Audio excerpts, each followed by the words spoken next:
गौरी नारायणी नमोस्तुते। जयन्ते मंगलाकाली भद्राकाली कपालिनी दुर्गा सम्मा शिवा दात्री स्वाहा स्वाधा नमस्तुते। कपालिनी दुर्गा क्षमा शिवा धात्री स्वधेनी च। नमः प्रकृते भद्रायै निन्द्रायै प्रणतां स्मताम्। त्वमेव सन्ध्या सावित्री तमदेवी जननी परा। त्वयैत्रायते विश्वम् त्वयि सुजयते जगत्। देवी पद्मावती हरे प्रसीद प्रसीद्मा जग्यते हरि। प्रसीदं ईश्वरे पाहि विश्वम् तमेश्वरी देवी परमेश्वरी। नमामि तं महादेवी महामाया भयविनाशिनाम्। महादुर्गा प्रसीनाम महाकारुण्यरूपिणा। विश्वदेवी सर्वेश्या सर्वश्रुतभगाद्री। तं कार्यसिद्धदात्री सर्वकार्यसुरेश्वरी। मङ्गलं भगवान् विष्णु मङ्गलं गरुडध्वज मङ्गलं पुण्डरीकाक्ष सर्वमङ्गलायतनो हरि। आरुद्रेण रुद्ररूपाय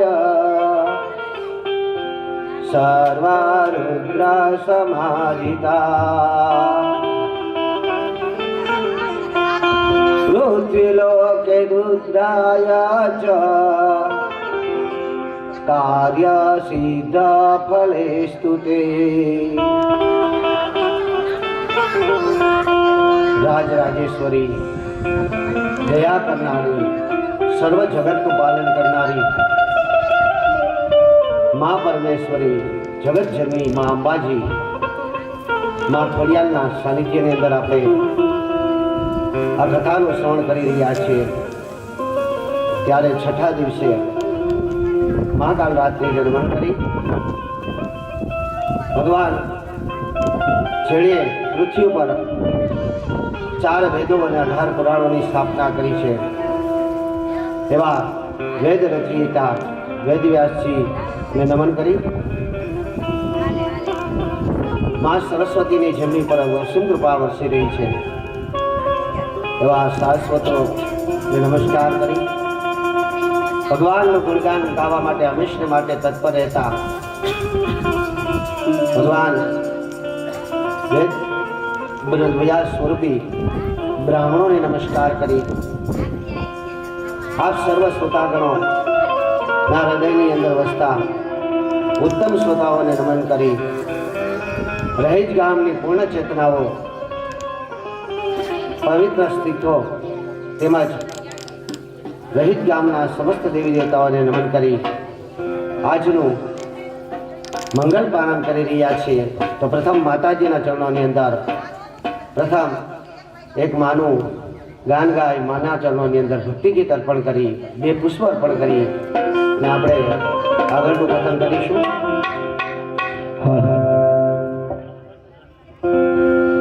રંગે રામે આનંદે રામે આજ નવ દુર્ગા રંગે રામે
ગઈકાલે આપણે જ્યાંથી વિરામ લીધો હતો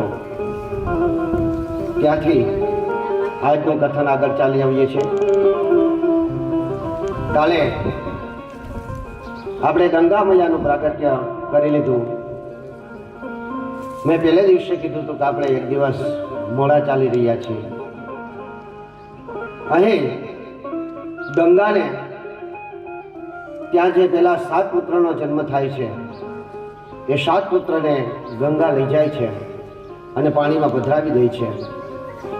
8મા પુત્ર જ્યારે પધરાવા જતા હોય છે ત્યારે સંતાનનું સહન કરી શકતા નથી અને ગંગાને રોકી દે છે અને પૂછે છે કે તમે આવું શા માટે કરો છો. અહીં સુંદર મજાની કથા ગણવામાં આવી છે. ઋષિઓ પ્રશ્ન કરે છે કે હે મહામુનિ, આપે અમને ગંગા વિશે વાત કરી, પરંતુ આ ગંગા હતા કોણ? અને ગંગા, તમે એવું કીધું કે ગંગા શ્રીના રૂપમાં અને નદીના રૂપમાં હતા, તો ગંગાને પૃથ્વી પર આવવું શા માટે પડ્યું? અને પૃથ્વી પર આવ્યા પછી એને શાંતનુ સાથે લગ્ન શા માટે કર્યા? દેવી ભાગવતની અંદર એક પ્રશ્નની અંદર બીજો પ્રશ્ન આવી જાય છે. ત્યારે સૂર્ય કહે છે કે હે ઋષિવરો, પ્રતિપ નામના એક રાજા હતા. આ પ્રતિપ નામના રાજા મહાપ્રતાપી હતા. મહાતપ કરવા માટે એક દિવસ જંગલમાં જઈને મહાતપ કરી રહ્યા હતા. ત્યારે એક કુમારિકા કન્યા આવી અને એના જાંઘ ઉપર બેસી જાય છે. જમણા જાંઘ ઉપર બેસી અને કહે છે કે આપ મારી સાથે લગ્ન કરો. જમણા જાંઘ ઉપર બેસવાનો અધિકાર દીકરાનો, દીકરીનો, પુત્રનો, પુત્રવધુનો છે. આથી પ્રદીપ રાજા કહે છે કે હે દેવી, તમે મારા જમણા જાંઘ ઉપર બેઠા છો, આથી તમે મારી પુત્રી સમાન ગણાવો, પરંતુ તમે લગ્ન કરવાનો પ્રસ્તાવ મારી સમક્ષ રાખ્યો છે, આથી હું તમારો પુત્ર વધુ તરીકે સ્વીકાર કરીશ. હે દેવી, મારે ત્યાં કોઈ પુત્રનો જન્મ થાય, એ પુત્રના પત્ની તરીકે તમે આવો, એવી ઈચ્છા હું તમારી સમક્ષ વ્યક્ત કરું છું. આપમાં કોઈ દેવીનું રૂપ દેખાઈ રહ્યું છે. આપ એવા આશીર્વાદ આપો કે મારે ત્યાં શ્રેષ્ઠ પુત્રની ઈચ્છા પ્રાપ્તિ થાય. ત્યારે તે કન્યા તેને કહે છે તથાસ્તુ, આમ કહી અને તે ત્યાંથી ચાલી જાય છે. આ બાજુ પ્રતિક નામના રાજા પોતાનું સર્વ કર્મ કરી પૂર્ણ કરી, યજ્ઞ કાર્ય પૂર્ણ કરી અને પોતાના ઘરે આવે છે. ત્યારબાદ એને ત્યાં એક પુત્રનો જન્મ થાય છે. એ પુત્ર દેવૃત નામે ઓળખાય છે, પરંતુ આ દેવૃત રોગિષ્ઠ હતો. આથી કરી અને અહીંની પ્રજા ખૂબ જ વિલાસ પામે છે, ખૂબ જ અસંતોષ પ્રાપ્ત કરે છે કે પછી આપણો રાજા કોણ અને આ રાજ્યને સંભાળશે કોણ? આવા સમયને વિશે પ્રજાની અંદર જે વાતો થઈ રહી છે એ જાણી અને પ્રદીપ પાછા યજ્ઞ કરવા માટે નીકળી જાય છે અને યજ્ઞ કરવા માટે જંગલમાં જઈ મહાતપસ્યા કરે છે. મહાતપસ્યા કરી માતા ભગવતી ભવાનીને પ્રસન્ન કરે છે અને ભવાની તેને ત્યાં વિશ્વસેનનો જન્મ થશે એવું કહે છે. તો આ વિશ્વસેન કોણ હતા અને આ ગંગાને એમને ત્યાં એમની સાથે લગ્ન કેમ કરવા પડ્યા? વચ્ચે જ ફરીથી પ્રશ્નો કરી મૂકે છે. ત્યારે અહીં ગંગા વિશે વાત કરતા કહે છે, સૂર્ય કહે છે કે હે ઋષિવરો, જ્યારે બ્રહ્માજીના બ્રહ્મલોકની અંદર આ વિશ્વસેન, ગઈકાલે આપણે થોડુંક એ કથાનું વર્ણન કર્યું હતું કે આ પૃથ્વી પર 100 નહીં પરંતુ 1000 અશ્વમેઘ યજ્ઞ જેને કર્યા અને જેને ઇન્દ્રાસનને પ્રાપ્ત કરવા સુધીનું સર્વત્ર ફળની પ્રાપ્ત કરી લીધું. ત્યારે સ્વયં ઇન્દ્રએ પોતાના મિત્ર તરીકે તેને સ્થાન આપી દીધું અને એક વખત જ્યારે બ્રહ્મલોકની અંદર જાય છે ત્યારે ભીમસેન તો પૃથ્વી પરથી ગયા હતા, આથી તેને કોઈ પણ પ્રકારનું જ્ઞાન ન હતું. આ બાજુ ત્યાં દેવકુલિયા નામની કન્યા સામેથી નીકળે છે અને પવનદેવ આવતા પવનનો ઝટકો લાગતા આ દેવકુલિયાના વસ્ત્રો નીચે પડી જાય છે. વસ્ત્રો નીચે પડતા જેટલા સભાસદો હોય છે, જેટલા પણ દેવો દેવતાઓ ત્યાં હોય છે, તે સર્વ પોતાનો આંખો વીંચી જાય છે. પરંતુ આ ભીમસેન પૃથ્વી પરથી આવ્યા હતા, આથી ત્યાંની સભાને મર્યાદાને જાણતા ન હતા. અહીં કોઈ પણ સભા હોય તેની મર્યાદા હોય છે, રાજ સિંહાસનની મર્યાદા હોય છે, કોઈ પણ શ્રેષ્ઠ જગ્યાની મર્યાદા હોય છે, મંદિરોની પણ મર્યાદા હોય છે. આ મર્યાદાની અંદર અચૂક કરતા બ્રહ્માજી તેની પર ક્રોધિત થાય છે. અહીં ભીમસેન ગંગા સામુ, દેવકુલિયા સામુ અને દેવકુલિયા છે ભીમસેન સામુ જોયા રાખે છે. ત્યારે આવા સમયને વિશે બ્રહ્માજી શ્રાપ આપે છે અને કહે છે કે જાઓ, તમે પૃથ્વી પર જાઓ અને પતિ પત્ની પણ બનો. આ બાજુ જે વાત હતી, વસુઓ જે 8 વસુઓ વશિષ્ઠ ઋષિની નંદીની ગાય છોડીને આવે છે અને પોતાની પત્નીને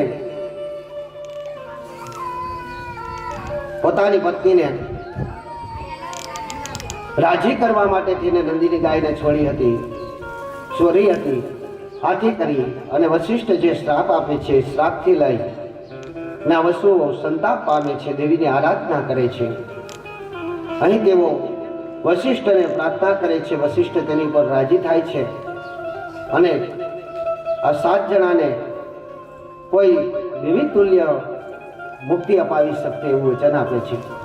આ બાજુ તેઓ ગંગા પાસે જાય છે, દેવકુલિયા પાસે, અને કહે છે કે બ્રહ્માજીના શ્રાપના હિસાબે આપણે ગંગા તરીકે આ પૃથ્વી ઉપર અવતરવાનું છે, તો અમારી મુક્તિ તમે જ કરાવજો. વસુઓને દેવકુલિયા કહે છે કે તમારા 7ની મુક્તિ તો હું તુરંત કરાવી દઈશ, પરંતુ 8મા વસુને સર્વત્ર ભોગવવું પડશે એવું વશિષ્ઠએ કહ્યું છે. તેને આજીવન સ્ત્રીના મોહની અંદર થઈ અને બ્રહ્મલોકની મર્યાદાને તોડી છે. આથી કરી આજીવન પત્ની વગરનું રહેવું પડશે. માટે હે વસુ, તમે નિસંકોચ થાઓ, હું તમારી મુક્તિ અપાવવા માટે આવીશ. અહીં પ્રતિક રાજાને ત્યાં યજ્ઞ કાર્યને કારણે બીજા પુત્રનો જન્મ થાય છે અને એ બીજા પુત્રની પ્રાપ્તિ થતા જ આખા રાજ્યની અંદર હર્ષ અને ઉલ્લાસ ફેલાઈ જાય છે કે આપણા રાજાને ત્યાં સુંદર કુંવરનો જન્મ થયો છે. શ્રેષ્ઠ અને સુંદર કુમારને પ્રાપ્ત કરી અને રાજ્ય આખું સાત્વનતા પ્રાપ્ત કરે છે, સંતોષની પ્રાપ્તિ કરે છે. સર્વને સંતોષની પ્રાપ્તિ થતા આ રાજાનું નામ, આ કુંવરનું નામ શાંતનુ પડી જાય છે. આ બાજુ ઋષિવરો ફરીથી પ્રશ્ન કરે છે કે આ શાંતનુની અને ગંગાની મુલાકાત કઈ રીતે થઈ, એ બંનેના લગ્ન કઈ રીતે થયા, હે ઋષિવરે એ જણાવો. કહેવાય છે કે શાંતનુ દિવસે દિવસે મોટા થવા લાગે છે અને શાંતનુ પણ પોતાના પિતાની જેમ યજ્ઞ કાર્ય કરવામાં શ્રેષ્ઠ હતા. પોતાના પિતાની જેમ સુરવીર બને છે, ક્ષત્રિયને શોભેવા કાર્યો કરવા માટે તત્પર રહે છે. ત્યારે પ્રતિક સમજી જાય છે કે હવે મારે આ સર્વત્ર શાંતનુને સોંપી દેવું જોઈએ. પરંતુ પહેલી વાત યાદ આવે છે કે જ્યારે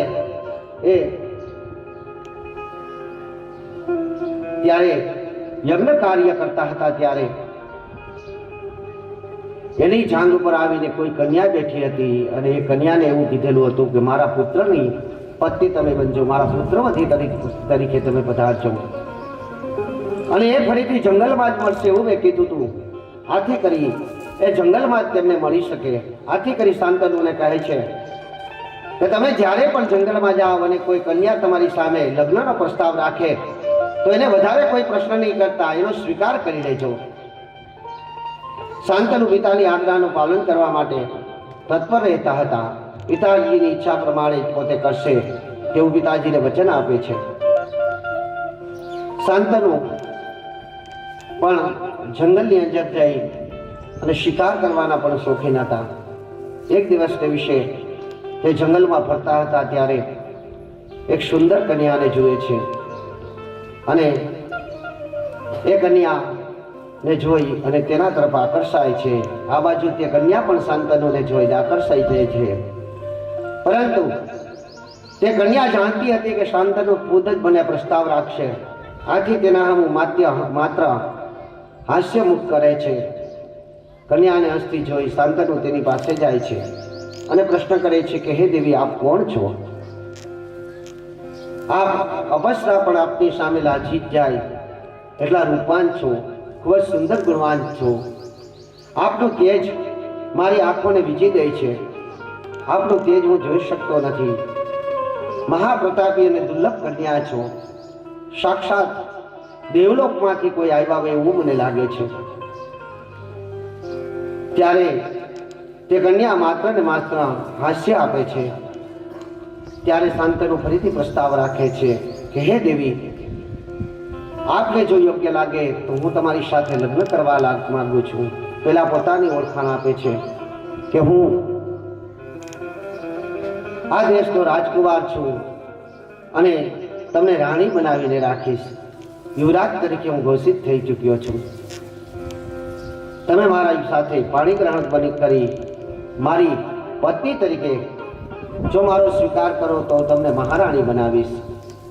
શાંતનુના આવા શબ્દો સાંભળી જે ગંગા હતા તે કહે છે, ભલે હું આપની પત્ની બનું, આપ મને રાણી બનાવો, એમાં મને કોઈ દ્વિધા નથી. પરંતુ હે રાજન, હું આપની પાસે એક શરત રાખવા માંગુ છું. જો આપ મારી શરતને કબૂલ કરતા હોય, મારી શરત આપને ઈચ્છિત યોગ્ય લાગે તો હું આપની ધર્મપત્ની બનવા માટે તૈયાર છું. ત્યારે શાંતનુ તેને વચન આપે છે કે આપ જે પણ માંગો તે આપવા માટે હું તૈયાર છું. ત્યારે તે દેવી કહે છે કે હે રાજન, મારે કશું જોતું નથી, પરંતુ હું તમારી રાણી તરીકે રાજમહેલમાં આવું, હું કોઈ સંતાનને જન્મ આપું કે અન્ય કાર્ય કરું, મારી મરજી ઉપર હું જે કાંઈ કરું તમે ક્યારેય મને રોકશો નહીં. જો આ વચન આપો મને આપો તો હું તમારી રાણી બનવા તૈયાર.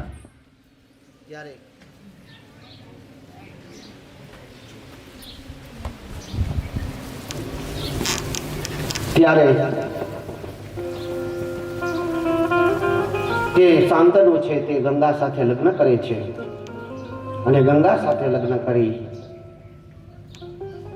અને પોતાના ઘરે આવે છે. રાણી સાથે સર્વ ભોગ વિલાસ ભોગવવા લાગે છે. ટૂંક સમયની અંદર આજે આજની ઝાંખી વિશ્વ પિતામહ આપણી સમક્ષ આવશે. ત્યારે